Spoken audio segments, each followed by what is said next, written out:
RPN, the Roddenberry Podcast Network. This episode of Mission Log is brought to you by the Eagle Moss Shop, home of official Star Trek collectibles, including rare and highly prized Starship models from all Star Trek TV series and related productions. Use the promo code MissionLog for 10% off your order at shop.eaglemoss.com/USA/missionlog. Mission Log, a Roddenberry Star Trek podcast. Episode 312. The Search, Part 1, and The Search, Part 2.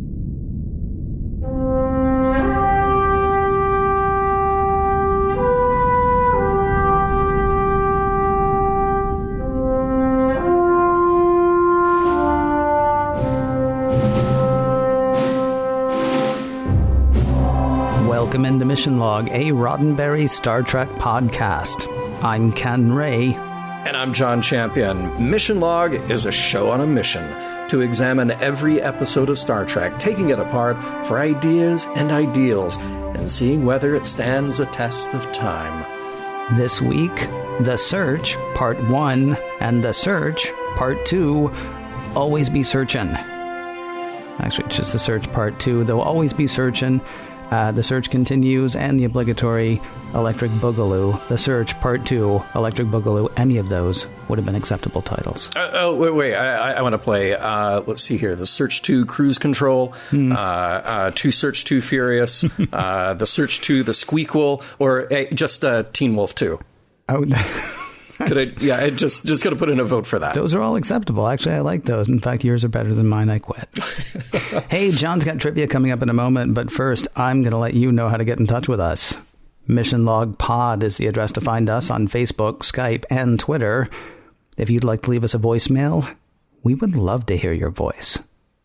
323-522-5641 is the phone number to call. 323-522-5641. Our email address is missionlog@roddenberry.com. Our show website, including discovered documents, is at missionlogpodcast.com. And please do remember, we may use your comments on an upcoming episode of Mission Log. I've got one more that I just thought of in the middle of all that. Okay. The Search, Part 2, The Search for the Search. It's a little, Star Trek movie, kind of, but not really. Yeah, anyway. Hey, you've got trivia. Yes, you do. You've got trivia that you do. Yeah. Well, here we go. I'm going to do the trivia for The Search, Parts 1 and Part 2. The story credit is easy enough. Both parts are credited to Ira Stephen Bear and Robert Hewitt Wolfe, of course, veteran DS9 writers. The script on Part 1 is credited to Ronald D. Moore, and Part 2 was scripted by Ira. Now, Part 1 was directed by Kim Friedman, and we've talked about her before briefly. She wrapped up Season 2 of DS9 directing The Wire and The Jim Hadar. Funny thing, she is currently working in real estate and has the Instagram account at Helicopter Mom Homes, but even better, her daughter runs the Instagram account at Crazy Jewish Mom, in which she reposts the funny and weird messages she gets from her mom. So if you want to look inside Kim Friedman's life, well, there you go. We will see more of Kim's work on DS9 and then in Voyager. And by the way, I would be remiss if I didn't mention that Kim directed no fewer than 8 episodes of The Love Boat and even came back to shoot 2 more of the sequel show, The Next Wave. For Part 2, the return of another veteran Star Trek director, Jonathan Frakes. The last Trek directing gig he had was on TNG's Sub Rosa in January of '94, and this is the first of his DS9 credits, which premiered in October of that same year. Of course, Frakes goes on to direct much more Trek, and we will catch up with him again later. Hey, Ken and everybody, it looks like we got a new ship. Yes, the Defiant is introduced with this episode. Served a number of plot concerns, primarily how do we have some sort of compelling, believable defense for a relatively defenseless station. Originally named the Valiant by Ronald D. Moore, they decided to go with a D name rather than a V name since Voyager was waiting in the wings. Jim Martin did a number of concept designs. You can see some of those that we posted on our video interview with Jim. And yes, the Defiant name is an homage to that ship trapped in interphasic space in the TOS episode, The Tholian Web. Some other changes, too. New comm badges all around, some new hairstyles, refreshed makeup and wardrobe update for Odo. So, take a good visual look at this one. And now let's talk about guest stars. Ken Marshall plays Lieutenant Commander Eddington. And Ken is a guy who is very well known to genre and cult movie fans of the 80s because he was the star of Krull. John Fleck plays Ornithar, the Karma. We met John before when he guest starred in the TNG episode The Mind's Eye, and this is actually his second DS9 appearance after a bit part uncredited as a Cardassian. We'll see a lot more of him, though. One more time on DS9 in a different role, then in a recurring gig across the 4 seasons of Enterprise. Other credits include Waterworld, True Blood, and a recurring stint on Carnival, among so many more. We also have Martha Hackett as the Romulan Torul. Now, this might be her first Trek appearance, but definitely remember her name. She comes back as a voice for Trek video games, but most notably has a long recurring role in Voyager in just a few years. The female shapeshifter is played by Salome Jens, and she has loads of credits in TV and film, everything from Mary Hartman, to the Green Lantern, and we will see her back on DS9 for more appearances in this character. Interesting to note, though, that she appeared on TNG in the episode The Chase as one of the humanoid progenitors more than a year before this episode came out. I'm just saying. Finally, Borath is played by Dennis Christopher, an actor with a long and varied career. He has just one more Trek appearance in Enterprise, but he was in the 1990 miniseries version of Stephen King's It. He also appears in Deadwood, Stingray, Django Unchained, and starred in the 1979 movie Breaking Away. Meet the Defiant. And Commander Sisko's flair for the dramatic. Prologue. Remember that time when the USS Odyssey blowed up real good, and then Sisko told everyone that if the Dominion showed up at DS9, they need to be ready for them? Well, the crew have been working overtime on strategic simulations, none of which are sounding very good. Then, out of nowhere, a cloaked ship reveals itself, an experimental Federation design flown in by Commander Sisko. Act 1, sweet new ride. It's the Defiant, developed by Starfleet for super dangerous missions like fighting the Borg. It's also a flawed prototype, so good luck, everybody. The DS9 crew will give it a shakedown, seek out the Dominion, and try to negotiate or show force, whichever it comes to. On board, we welcome a Romulan, Sub-Commander Torul, to work the cloaking device, and Lieutenant Commander Eddington, who is there to run security. Which means Odo, presumably, is out of a job, at least on this Starfleet mission, until Kira catches up with him on the promenade later, saying he has to go with them. The Bajoran government wants him there. Okay, it's Kira, and she wants him there. He'll think about it. Act 2. You know who else we need if we're putting the band back together? Quark. So Sisko convinces Quark to come along, using the Grand Nagus as leverage to communicate with the Karma as their entry point to the Founders. Almost time for departure. The crew are getting each station ready to go. Just one last person to board. It's Odo. He thought about it. And with that, the Defiant pulls ahead toward the wormhole, then onto the Karma system. Odo is shown to his quarters, which he'll be sharing with Quark. It's the odd couple all over again, Quark with his abrasive, smarmy personality, Odo with his sleeping in a bucket. Before long, the Defiant picks up a couple of Jem'Hadar ships, which seem to have picked up their cloak. Maybe. Torul suggests they come to a dead stop, and hey, a few tense moments later, it looks like the Defiant has gone undetected. Act 3. From Karma, Quark's contact Ornithar comes on board and needs a little arm bending to get any info about the Founders. Ornithar actually knows very little, except that their contact is with the Vorta, and all he knows about the Vorta is that they point their communications toward a remote listening station. When he pulls up a map, Odo is intrigued, entranced really, by something called the Omarion Nebula. Quark stays behind with Ornithar, saying he'll get himself back to DS9, while the Defiant heads off to that communications relay. Odo, meanwhile, stares transfixed at that nebula. When they finally arrived at the Calanon system to find that communications center, Dax and O'Brien are sent down to investigate. They do get in, they do find some useful information like where those communications are relayed, but they also find that the place is occupied. A shield goes up, a hand grabs Dax, and now 3 Jem'Hadar fighters are on their way. Sisko has a tough choice. Stay and fight a losing battle, or leave his crew stranded while they flee to safety and presumably to find the Founders.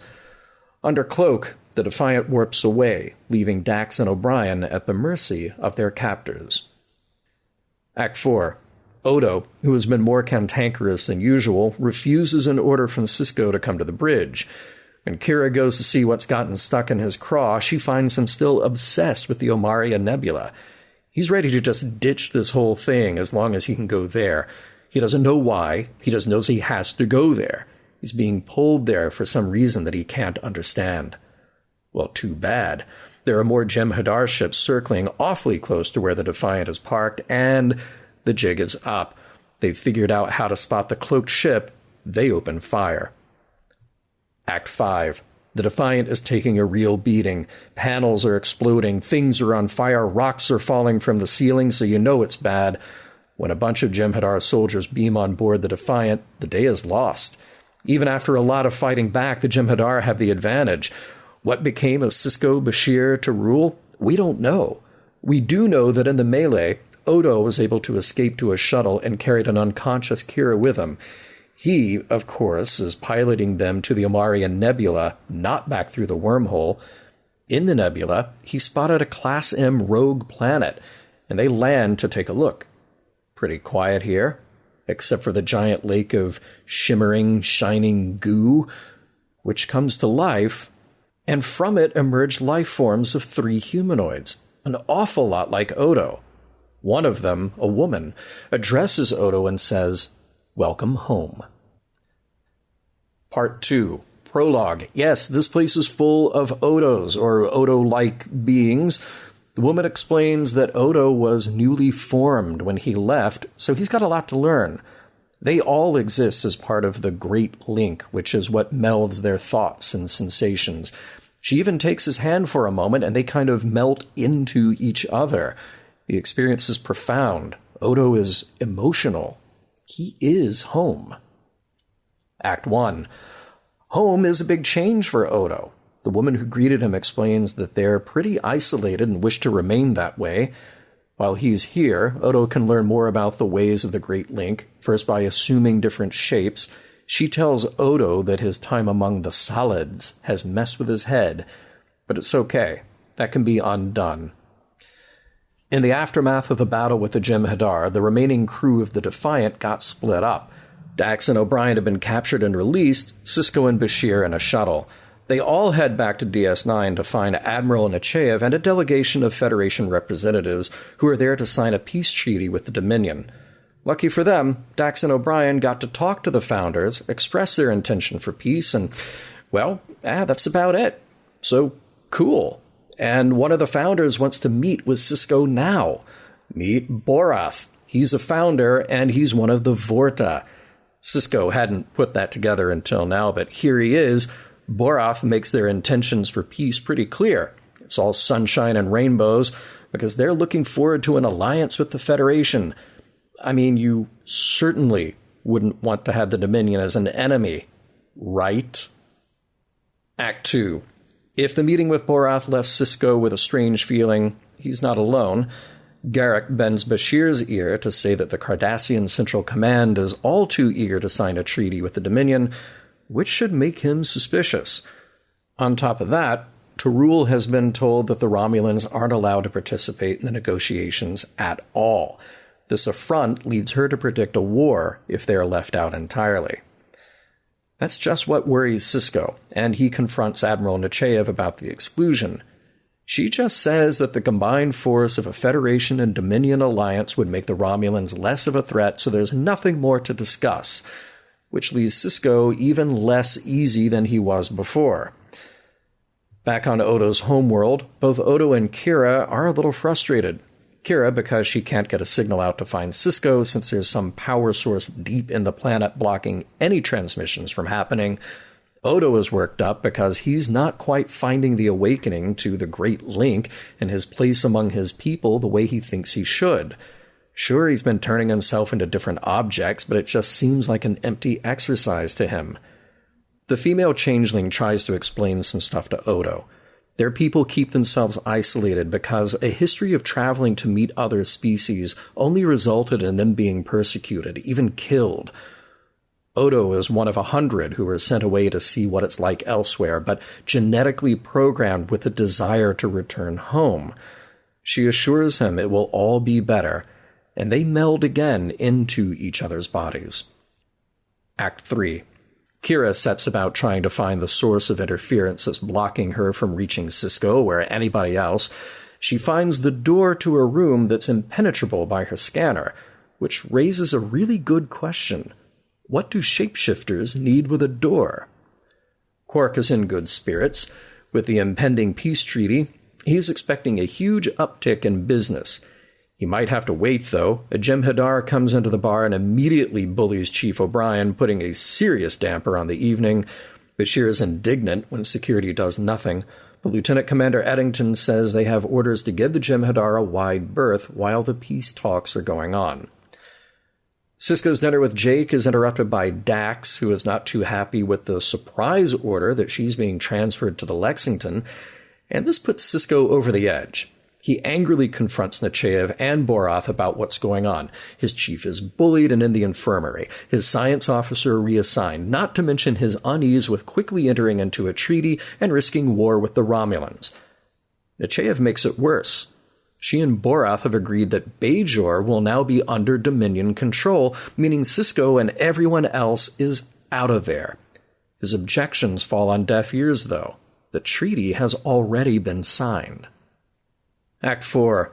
Odo has really taken to life on his homeworld now. He's going to stay for a while, and he tells Kira he's learning so much. Good for him. Before Kira and he part ways, though, she needs his help with one last thing. That door that's blocking whatever power source, well, she can't get through it. And isn't it weird that shapeshifters would need a door anyway?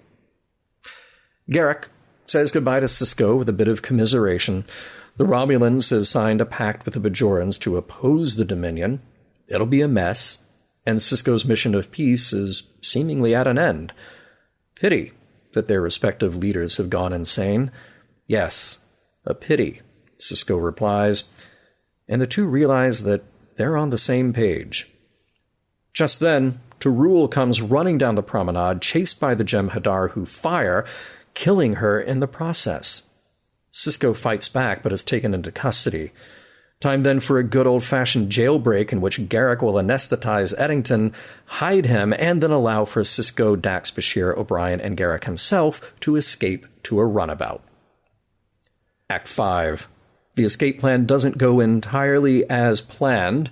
Garak sneaks the others past Jem'Hadar guards, but is killed in the process. More firefighting until the crew get to the Rio Grande and launch themselves toward the wormhole. Nechayev and Borath contact the ship to warn Sisko that the Jem'Hadar will be sent after them, to which Sisko says fine, but it'll take reinforcements 70 years to get there, and then they launch photon torpedoes to collapse the wormhole.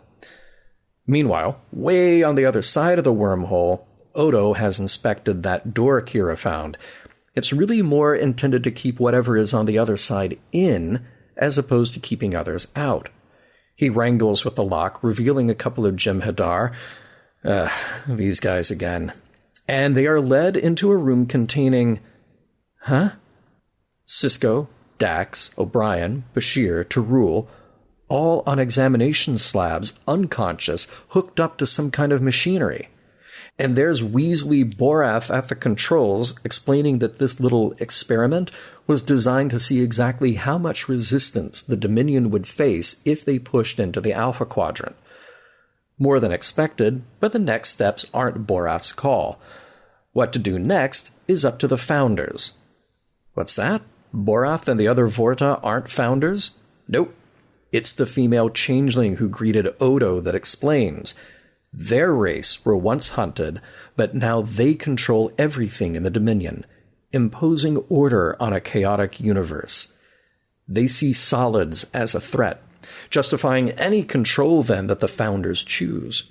Odo says this isn't justice at all, and he's chosen to stay with his friends, regardless of the appeal of the Great Link.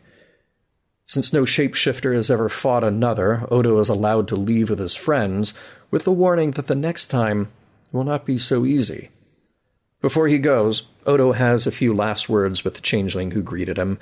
She says he'll eventually want to come back. He says no. Then she says that she may find her way to the Alpha Quadrant, that it could use some order that only the founders can offer. Again, he says no, and she says she will wait until the time is right, and leaves him by saying that they will miss him, but he will miss them more. The end. Man, 2-part recaps are tough. They are tough, and I tell you, it's my promise to you and myself and all the other listeners. I want to get it down to... There was another show, beginning the track, they did their recaps in 10 sentences. 10 sentences? Yeah. Wow. They're leaving out a bit of nuance, that I think, aren't they? I think so. Yeah. Maybe, I mean, not to knock anybody else, but yeah, somewhere between 10 sentences and 20 minutes. Okay. Yeah, we'll find the right... it's 2 episodes, though, so well done. I mean, there was a lot to cover there. I will tell you honestly, I was glad this was not one for me to write, although I did think if I were writing this one, everything that happened to Sisko and everybody else would not have been in the second recap. Would not have been in part 2, because none of it actually happened. Oh, yeah, well, I think it probably would have been like, stuff happened. We'll talk more about them later. Because really the only action, right, was the only real action were for Kira and Odo. Yeah. And everything else Odo. was just like, happy fun time. That'd be like, if we covered everything Barclay did in the holodeck. Right. Well, yeah, but here's the thing. It does reveal at least the founders' intent and character and what they're after. But you're right. Part 2 really it's the Odo story. Yeah. And, I kind of like that, but I don't want to jump ahead. I don't want to get ahead too far. No. Yeah. I do want to say, man, big thanks to the writers of Deep Space Nine, because Kira says in part 1, she says they can set up booby traps in the station if the Jem'Hadar show up, and it is so nice to get a mission log reference snuck into an episode of Deep Space Nine. That is pretty cool. That's, it's the kind of thing you always hope and wish will happen. 20 years before it could possibly happen. Yeah, hashtag booby trap. Hashtag booby trap. So Rom only has a son to think of. I have a business. I love that line. Well done, Quark. I love that. Great. He's actually...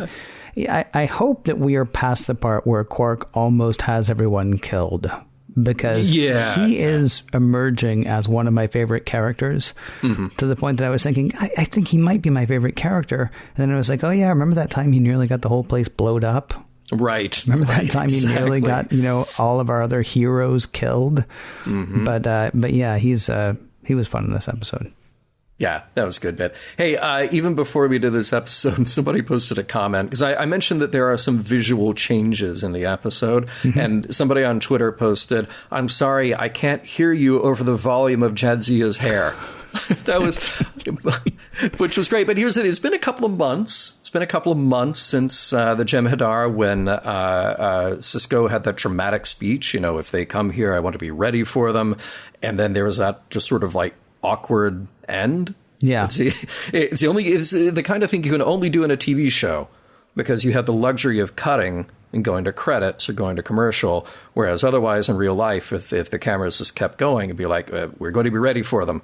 We're going to need a montage then. Yeah. Right. Start getting ready, apparently. Right. So you're saying, though, that speech was so amazing that it just blew Jadzia's hair back. Totally. Okay. Totally. That's what happened. Maybe that's what it is. Because I was trying to think back, mid-90s, was that a thing we were doing with our hair?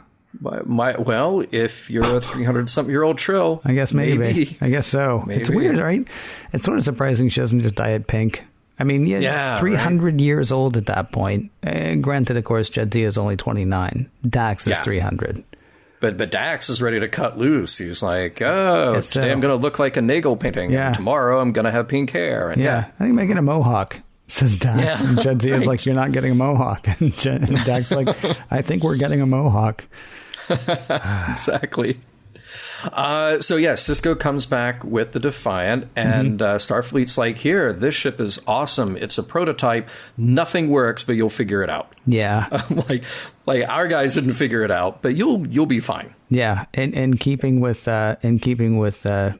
Deep Space Nine and everybody on it hating it, everybody aboard the Defiant hates it.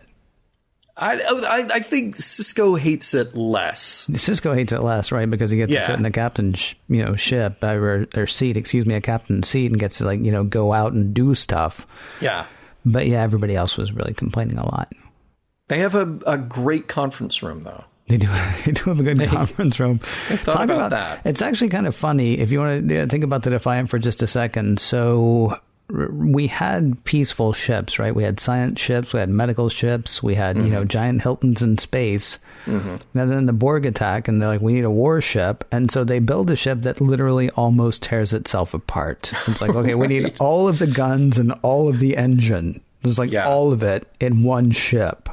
Yeah. And it's maybe they could have turned to somebody else. I don't know. I can't remember which ship it was. Somebody will write in and correct me if I'm wrong, but I want to say the Mary Rose, but that's probably wrong. But we're talking about a warship that was built, 300-400 years ago, totally loaded up with cannons from top to bottom. It sails out into the harbor, like 30 feet, and just falls right over and goes straight to the bottom. This was a thing that happened. Yeah, people probably died, and I'm laughing my head off. But I mean, that seriously sounds like something from a Bugs Bunny cartoon. Yeah. But even back then, they sent divers out to recover all the cannons because there were all these super expensive weapons on board. Sure. That were brand new from the factory. Right. So why let a little water get in the way? Just go get them. Yeah. Don't mind the bodies. Yeah, exactly. Boy. Yeah.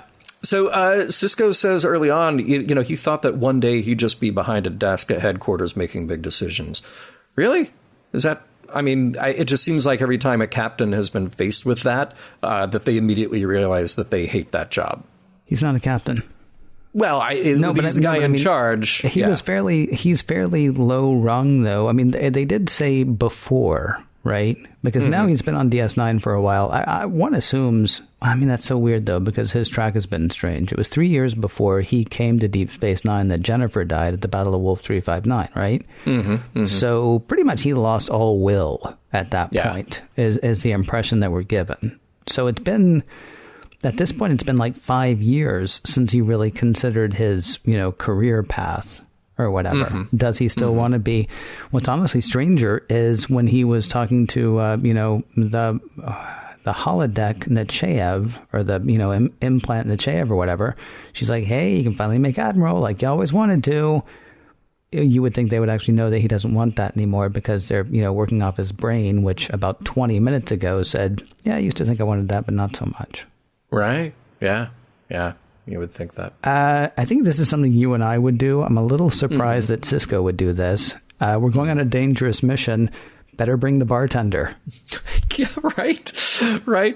I mean, they get him, and you have to justify it, of course, for the reason to spread. I'm surprised they didn't just throw Jake and Nog in there, too, just because, like somebody goes to open the overhead bin to put something there. And Jake and Nog come tumbling out. Although Sirach was already fairly big at that point. That would have been a very difficult thing to pull off. Right. Exactly. There's a little production thing that I want to point out. So it was a change of style when Dax and O'Brien are at that communications station on Calanon 7, and there's a POV shaky cam that's very close to them before the hand pops out and grabs Dax. It's a little clunky. Like this is a thing that you do a lot in TV and film, where you have that shaky cam kind of POV thing to let you know that there's somebody in the room watching them. Right. But it's walking around a lot and very close to them for a long time before the hand actually comes out. Totally strange they wouldn't have seen him, too, because he had that camera. Yeah, right? You'd think it'd be making noise, might have a tally light on it. So, yeah. It might indeed. Yeah. Let's see. At the end of part 1, when the Jem'Hadar open fire on the Defiant, the Helm officer is killed. Who the hell was that guy? Like, there's barely anyone on board the Defiant except for Odo and a bucket and the bartender, and then some guy that we've never seen is just there, and then he's dead in 2 seconds. Yeah, and what I found most interesting about him actually is, so he dies. Well, I guess, because Julian goes over and says, and literally about this much time, he's gone, I'll take the helm. Which I kind of wanted him to follow that with like, wee or something, because he really seemed like that was what he was waiting for. And yeah, man. I was thinking maybe it would have been great if he had, like, tried doctoring for like for more than a second. I understand it's a battle. I understand there's a lot going on. But, the guy might have pulled through if Julian hadn't been grabbing the wheel. Yeah, would he have taken a little longer if it was, say, Jadzia? Otherwise, he's just like, nope, I'm really good at dead or not dead. I'm a doctor. Dead. That's just, yeah. I'm driving. Yeah. Let's see. At the end of part 1, Odo smiles when he first experiences being home. He gets a little choked up, but there's a smile. And when there's a smile, something is up. Yeah. Yeah. That is dangerous. Hey, and speaking of those founders, now, are they trying to look like Odo, or are they also trying to look like a Bajoran doctor? That's a great question. That's a wonderful. I wish. Yeah, I was actually puzzling over their uniforms. They weren't uniforms. Unitards, maybe, or leotards. Right. I don't know what they. Well, she was wearing a dress. Actually, yeah, they were outfits of differing designs. Yeah, when she came out of that, when she came out of the big pool there, which I thought was kind of funny because she was like, "Yeah, we're part of the Great Lake," and I wanted him to be like, "I'm sorry, did you say part of the Great Lake? Because it looks more like a pond." She's like, "No, Link. We're part of the Great Link," and it's like, "Ooh, I mean, ooh." I don't. Can I not go home now? Yes. Exactly. And hey, it wouldn't be mission log if we didn't mention the food moment. Just gotta give a big shout out to the mashed potatoes and biscuits on the Sisko dinner table. Made me hungry. I missed that. Was it only mashed potatoes and biscuits? No, there was another bowl of something. Okay. And then on their plates, it was a questionable protein. Questionable only because I couldn't tell. I'm just gonna throw in my vote for like a nice spicy grilled, like a Cajun catfish. But that's just me. It could be something completely different. You know what these need, right? What's that? HD remaster. Oh, get on it, people. Just so you can see. Get on it, please. Well, the sequel to What We Left Behind. What we left on the table.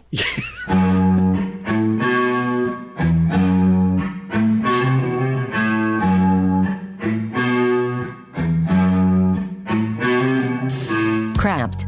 Overpowered. Overgunned. Hello. Could we hear at least one word about the Defiant's computer? We'll search for stuff to talk about in The Search, parts 1 and 2 in a moment. But first, I gotta say, John, I'm a tiny bit jealous. Why are you a tiny bit jealous? Well, because Sisko has a new ship. Oh, I want a new ship. In fact, I want a new ship. Well, I don't know, because here's the thing. We saw a lot more of the Jem'Hadar fighters this episode, but they're really great ships. I mean, they really are. It's not every ship that can blow up the Enterprise. Right. Yeah. Usually it takes the Enterprise to blow up the Enterprise. But, the Jem'Hadar, of course, blew up the Odyssey, which looked a whole lot like that. So I kind of like that ship. Like because you get to see it flying around a lot, doing lots of really neat acrobatic stuff. You get to see it from all angles. And then, of course, Sisko has the Defiant. And I think I would kind of like either one of those ships.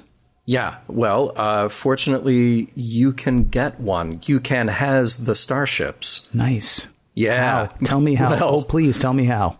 Well, Ken, I know that you're a fan, and I know that we have people who listen who are also fans of the Eagle Moss official Star Trek starships. You can get the little ones. They're like 4, 5, 6 inches. You have the larger Discovery collection. And if you want the really big starships, you go for the XL editions. And for people like you who are looking to complete your collection or simply purchase single starships, maybe for yourself or as a gift, but I know you're going to keep it. Your ships, well, they have come in. Yeah. See, the Eagle Moss shop is open and ready to do business. I actually checked it out earlier. They do have both of those ships that I was talking about. Nice. And here's the cool thing. Listeners of Mission Log can enjoy an extra 10% off select models. What you do is you go to shop.eaglemoss.com/USA/mission log and then take a look at the variety of ships waiting there for you. A lot of them are actually shop exclusives, things you won't find anyplace else. Yeah, and that's what I like, is looking for the kind of weird pieces that aren't the front and center. Like, I love my Enterprise, but I also love the fact that you have concept models there, like Rick Sternbach's concept for the USS Voyager. You have the Phase 2 Enterprise, which of course never got built, but there it is now in 3D for you to purchase. You have the Defiant. Funny that we're talking about the Defiant here. This is the TOS, the old school Defiant, and it glows in the dark. Yeah, so just look around and you're sure to find not just one ship, many ships that you will want for your collection. Officially authorized by CBS Studios, each and every model is die-cast, it's hand-painted, and it comes with a display stand. What? Plus an in-depth magazine featuring exclusive artwork and highlighting the ship's history, its design, and its place in the Star Trek universe. To order, go to shop.eaglemoss.com/USA/missionlog and enter promo code missionlog, all one word, at checkout to receive an extra 10% off your order. That's promo code missionlog at shop.eaglemoss.com/USA/missionlog. And a big thanks to Eagle Moss for sponsoring this week's show. You know what we do, John? What do we do? We communicate. Yeah, we do. You know what the people on Deep Space Nine don't do? I'm saying there is a distinct lack of communication. I'm a bit bothered by the lack of communication in this, both of these episodes, honestly. So Sisko doesn't want to tell DS9 that he's coming in cloaked.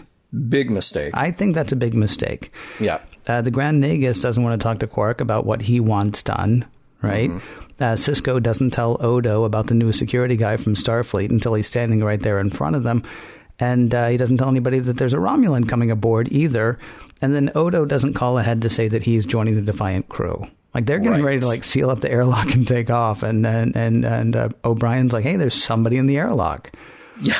Did Odo not know that he was coming to get on board the ship? Because he might have called ahead and said, by the way, can you hang on a minute? I just need to grab a couple of things. I'm coming with you guys. Yeah. So there's only a couple of these that I think you could even remotely try to justify, but it's sort of that old TV trope that we've pointed out so many times before on Star Trek, where two people are having a private conversation in a room and they mention something that refers to or is contingent upon a third person who is definitely not in the room, but then that person walks in and replies to that part of the conversation. Right. That they could not have heard. So these, definitely flying in hot on the Defiant, not a good idea. No. You just don't do that. And then I think with the Grand Nagus thing with Quark, there's a part of me that sort of retconned this. It sort of came up with an alternate explanation where Sisko is just messing with Quark. Just part of me wants to think like, oh yeah, he went down the replicator. Yeah. He replicated one of those fancy Nagus walking sticks and said, oh, look, now I've got Quark in a position. He will do anything for me. It's sort of like saying honor to a Klingon. You can get a Klingon to do anything. Now he can just get Quark to do anything and say, I got the Nagus stick. That's true. That is possible. I did actually wonder. I was thinking about making one of those myself for the next time we go to a convention. Oh yeah, good idea. Yeah, I won't dress up as a Ferengi because that's just sweaty. But I could see making myself one of those staff of the Grand Nagus kind of thing, and then make everybody kiss it. You walk around, especially anybody dresses a Klingon, especially anybody dresses a Ferengi, because that could certainly be fun. Yeah. And so, Sisko is a guy who says he likes to do things by the chain of command, likes to do things by the book, even if we don't always believe that. But there's a lot of just sort of not announcing things that need to be announced here. Yeah, here's the problem. And I know people are going to be like, well, come on, it's for the TV show. It's for the tension. It's for the surprise. It's for the viewer. And all of that's true, except everybody also keeps, saying that, well, Deep Space Nine is the more realistic. Okay, well, then there seriously have to be things signed in triplicate, before anything happens. And this whole like, hey, surprise, we got a secret ship and sorry that to sneak up on you. Well, no, you're not really sorry to sneak up on you because you did it. Anyway, whatever. There's plenty more to talk about, John. Sisko's got a big smile on his face, I'm going to say, when he comes up with the Defiant. He's happy about what he just did. Yeah, I mean, I'm trying to decide how much of this to actually discuss, because we already hit the idea that part 2 here is really Odo's story. Mm-hmm. And I think that pretty much everything that we need to know about it is right there on the surface of this story. There's the thing about his drive to get to the Omarian Nebula, and Odo doing his own thing for his own reasons. I don't think you can make the argument anymore, well, that's not in character, because that is purely Odo's character, is doing things on his own for his own reasons and his own justification. But now we add the layer to it that was something kind of genetically programmed for him to do that. So even if he's being, to use a word, defiant about the orders, it's, I know, right? Well played, yes. Nice. But it's sort of like, Data's circuitry is loose, so he's going to take over the ship this one time. And, it's a thing like and that. And only this one time and all those other times. And all those other times, exactly. Right. Yeah. But I did think it was an interesting way to develop the backstory and history for the founders, especially by having the Great Link, not the Great Lake, the Great Link, as sort of, it's a physical thing, but it also informs kind of their belief system, their way of connection, their way of looking at the universe. Because then that sets up Odo as being like them, but being an outsider as well. Even when he has that profound experience of being joined with them, he has to make this decision about who truly are his friends and who truly has his best interests at heart. So this leaves us relatively early in the run of Deep Space Nine with this interesting question about Odo. Can he go home again? Is Odo who he is because of the type of being he is, or is he who he is because of all the experiences that have led him to where he is now, the life he's led, the friends that he's made, even the terrible things that he's gone through, all leading up until now. I think this episode makes a pretty clear case that Odo is the sum of his experiences, even though he has this unique sort of outsider thing. He values the friendship, he values the family that he has created, at least now, over the family who potentially could do reprehensible things back in the Gamma Quadrant. And I really did, I like the little bit of philosophy that she shares with Odo. To become a thing is to know a thing. And it's man. We reach. Yeah. We reach. Yeah. It's a good bit of philosophy there. Not bad. I mean, the difference is, it sort of makes a case for empathy, except it's not really empathy because he can actually literally physically become the thing, right? Mm-hmm. I like it. I'm actually kind of envious of it. I guess I'll have to settle for empathy and strive for empathy. It'd be great to be able to be a tree. Or the tiny little bunny rabbit that I saw on a walk earlier today. Teeny tiny bunny rabbit that was so frightened of me. And probably, if I put myself in the head of that rabbit, I would just notice it out of the corner of my eye and move on, right? But of course, being big, dumb, lumbering me, afraid of nothing, I lean over the rabbit, and so of course it goes running, for its dear life, it thinks, when really all it's doing is not letting me see. Okay, we reach. Yeah, it's a great little thing. Now let's talk about the founders just a little bit, because they and I'll come back to this, I'm sure, but they act out of fear, and I wonder, how much of that do we understand because of what they went through, but then how and when and where do you get to the point where you can talk them into a more reasonable position than being oppressors? Earth history is absolutely littered with the rise and fall of empires and rise and fall of regimes that started out as the oppressed, and then as soon as they got the opportunity and the taste for power, became the oppressor. I have no answer to this at all, But I'm throwing it out there because it's a reasonable background motivation for this species. Yeah. To then set up something that is the drama going forward on the show. You know, it's not right, and clearly the good guys, quote unquote, from Starfleet and from DS9 would not want things to go that way, and Odo, given a chance, would try to talk them out of that position. But this is a position now that's baked in for how many centuries and centuries after the horrors that they went through. Yeah, it's interesting that you say it's not right. I mean, because it's easy for us to say it's not right because it's not right. Although I do think that there are people who would see that and go, yeah, I can see that. Yeah. I mean, and this is true of like everything from people who have actually been oppressed for centuries to people who, you know, for some reason think that they've been oppressed for the past 10 years. Yeah. I mean, there are any number of people who see themselves as having been oppressed, whether they actually have been or not. And so, you know, start burying bullets, man. You know,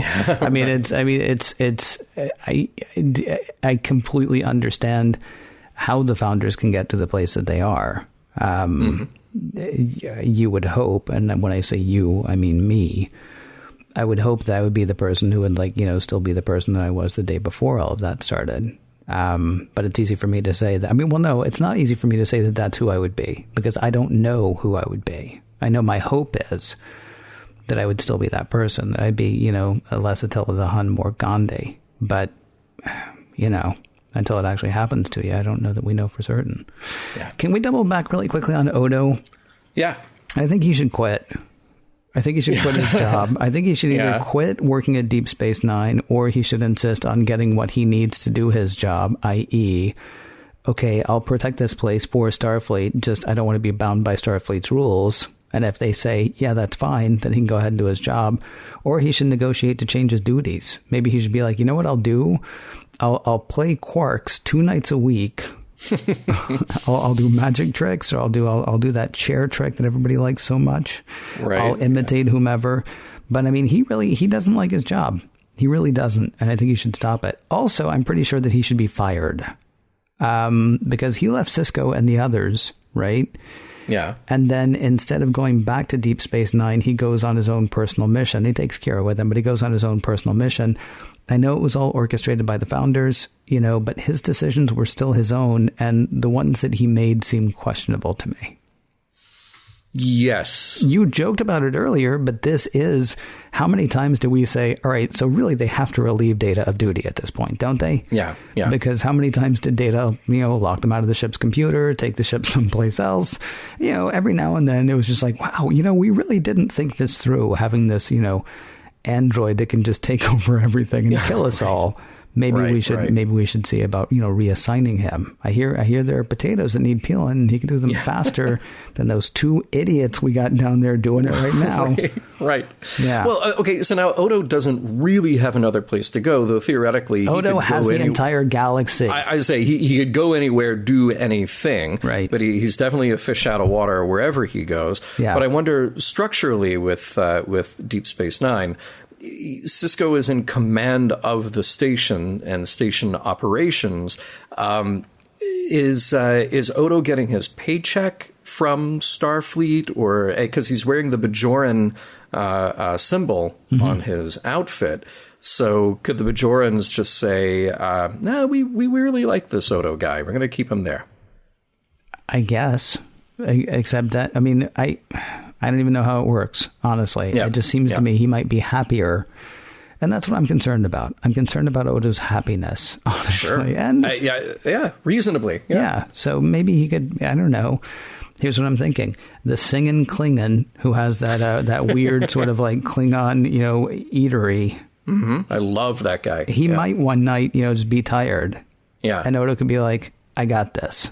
Yeah. And he turns into the singing Klingon and then serves up food, and, you know, a whole new partnership is formed. Never know the difference. Yep. The Defiant has a cloaking device. The Defiant has a Romulan cloaking device with a Romulan there to run it. And a Romulan to run it. Do we have a Romulan on the show from now on, by the way? Because I know the Defiant sticks around. Well, is okay. Torul going to be there, or do they take the cloaking device away, or is this now a thing that we're doing against whatever treaty that was that we had? Right. Okay. So here's the problem. We don't want to get too deeply ahead of ourselves. Right. But it is worth pointing out that at this point in production, because we don't break the timeline ever on Mission Log. Ever. At this point in production, Rick Berman was actually one who opposed it.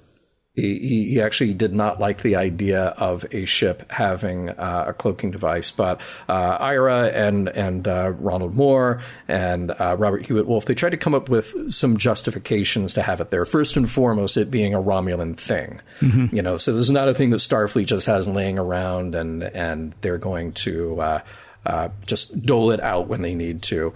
The other part of it is that they originally had wanted Torul to be a part of this, but look, spoiler, I'm sorry, we're not going to have a lot of Torul.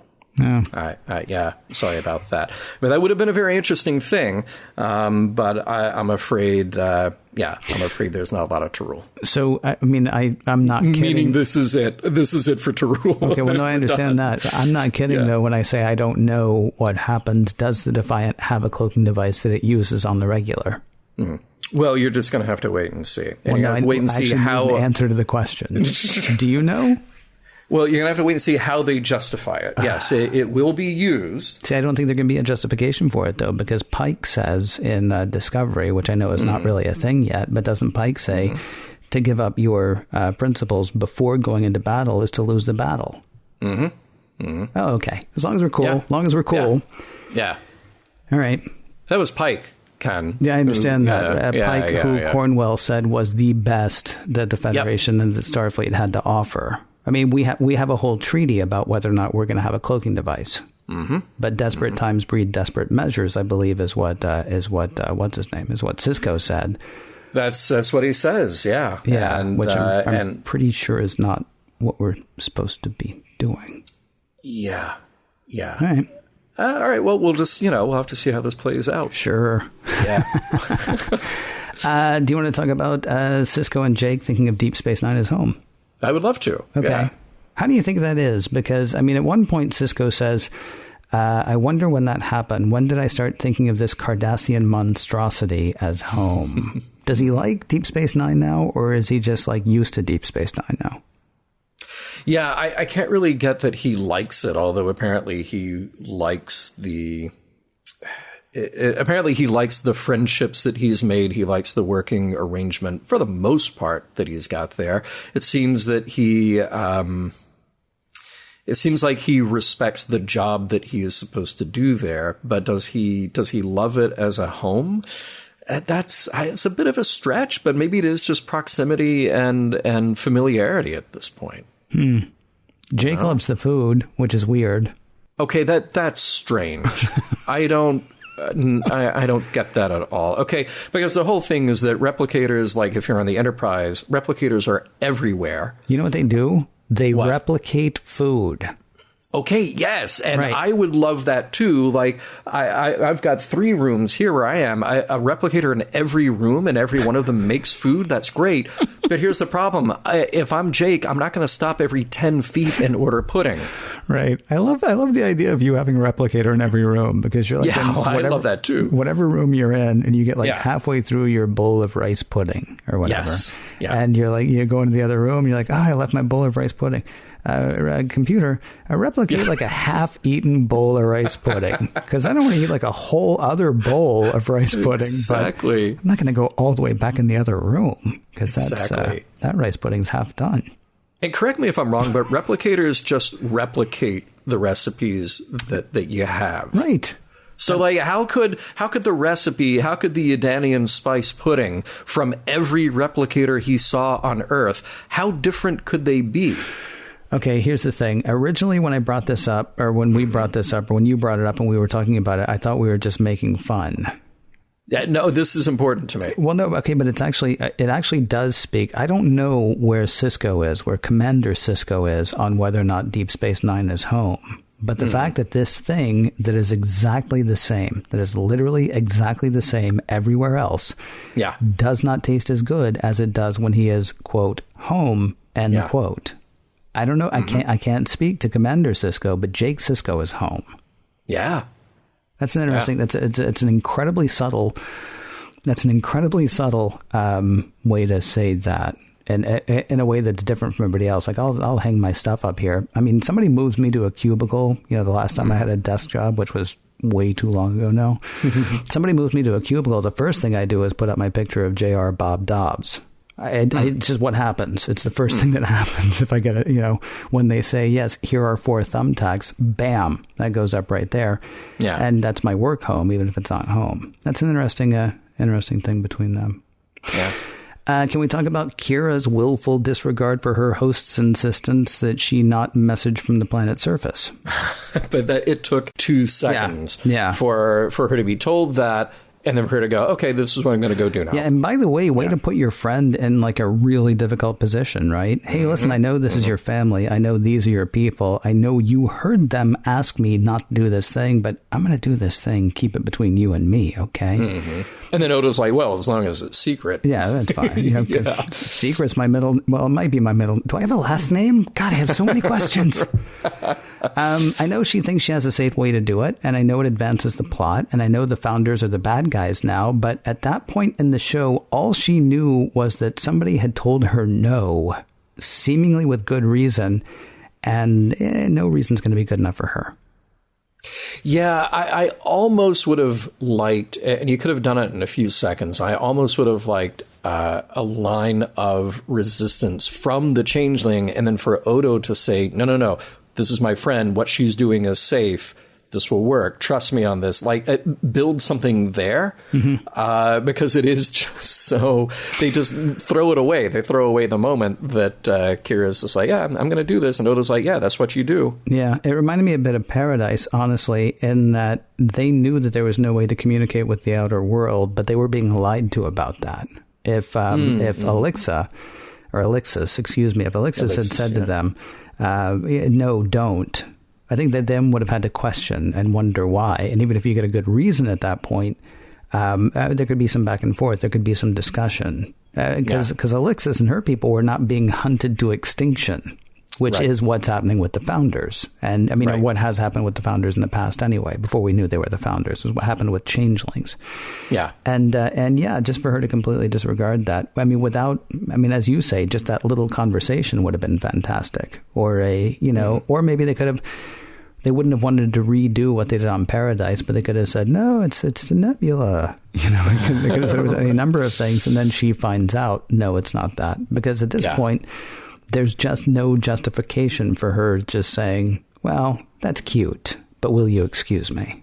Except she doesn't even say, will you excuse me? She just says, oh, okay. With her fingers crossed behind her back, I guess. I don't know.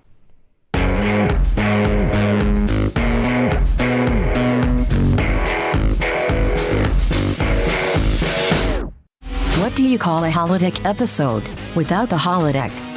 You call it The Search.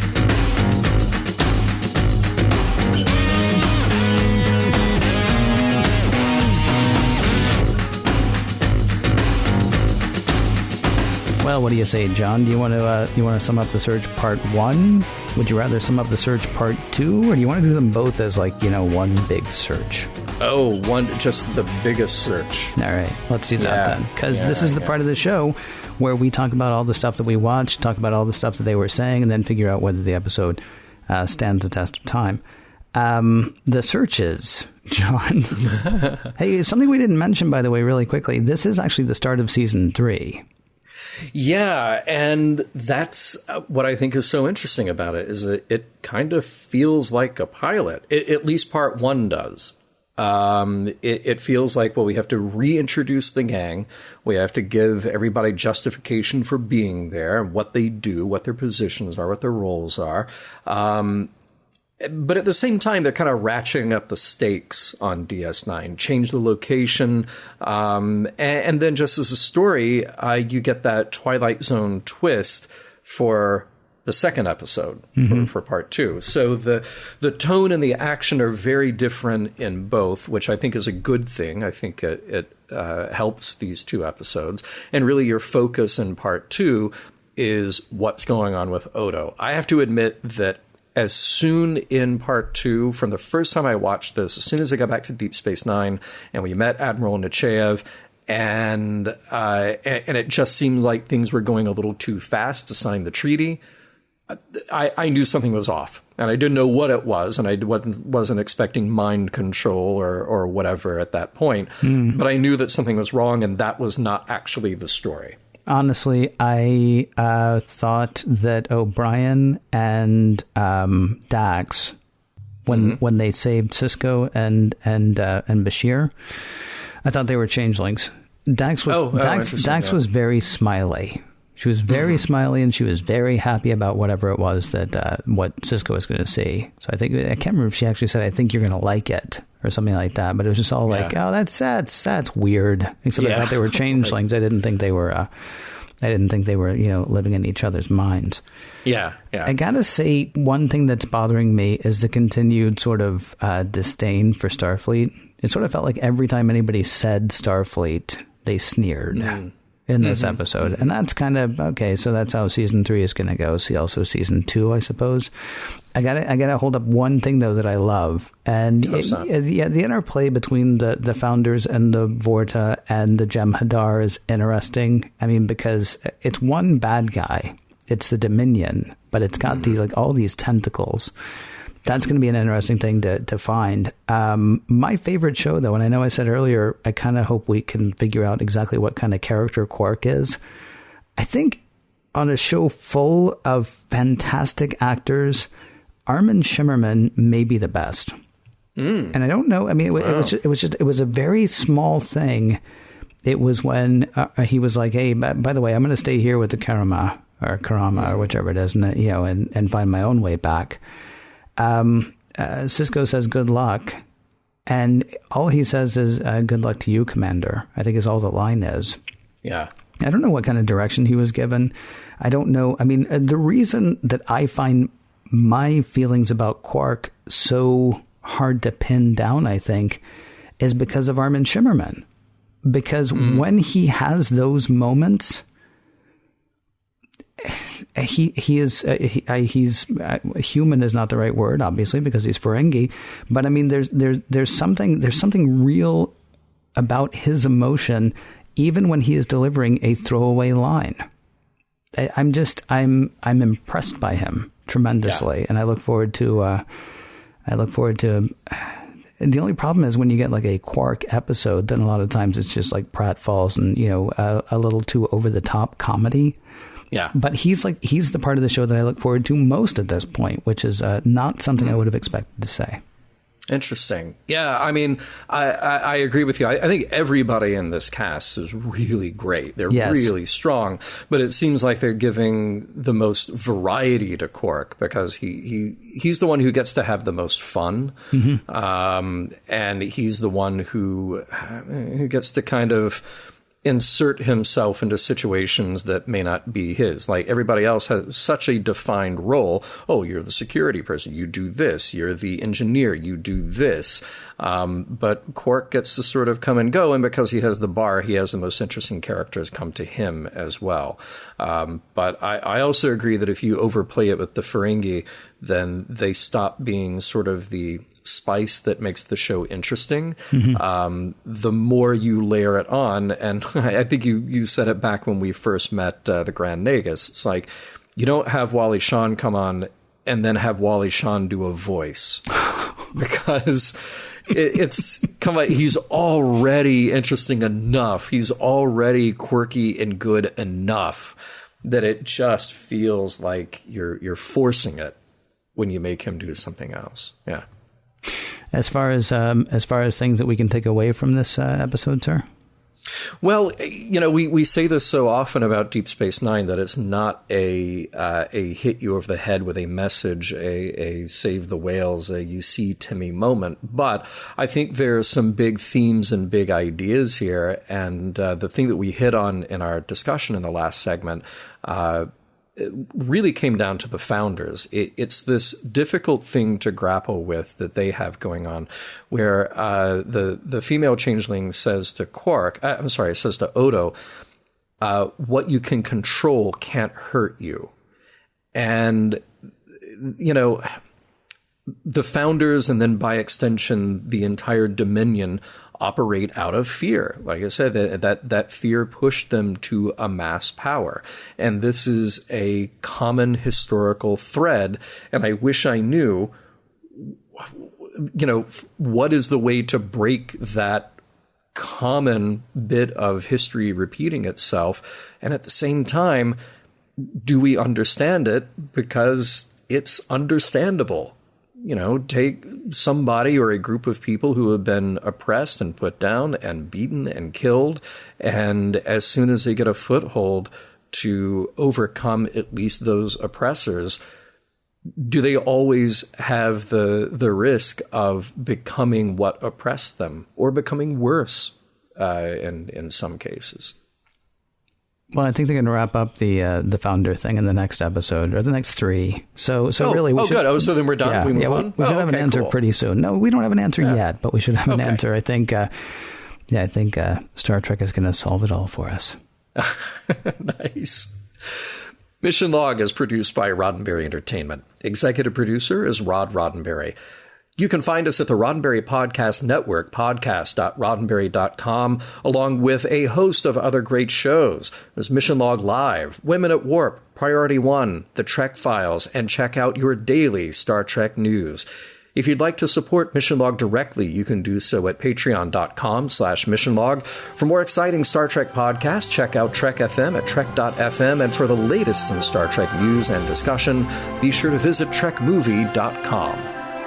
On the next Mission Log, and check this out, John, it could be good, it could be bad, we'll find out. The House of Quark.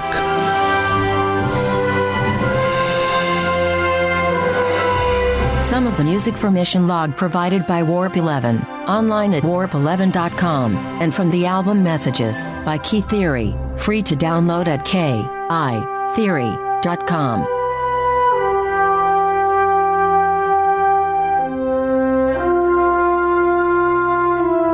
The Great Link. Sounds like a golf bar. Or a breakfast sausage. Am I right?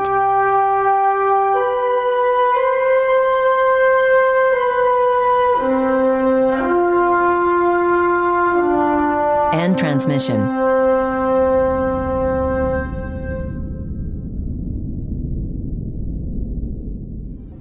Podcast.roddenberry.com. The Roddenberry Podcast Network.